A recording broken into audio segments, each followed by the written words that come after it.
তো ফাইনালি নিয়ে এলাম ভাগনাকে। টুপিটা খুলো, টুপিটা খোলো দেখি ওর, দেখি ওর কিরকম দেখতে।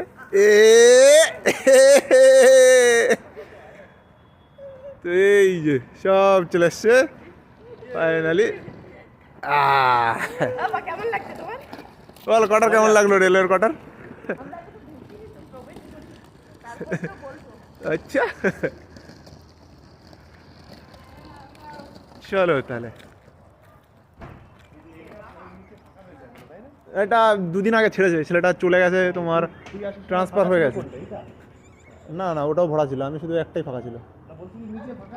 এইটা নেওয়ার কথা ছিল কিন্তু ওই তত দিনে ভরে গেছিল। আমি যখন, হ্যাঁ ভালোই হয়েছে, এটা নিচেরটা বেশি অসুবিধা হয় নিচে। তো চলো, হ্যাঁ দুটো আপডেট।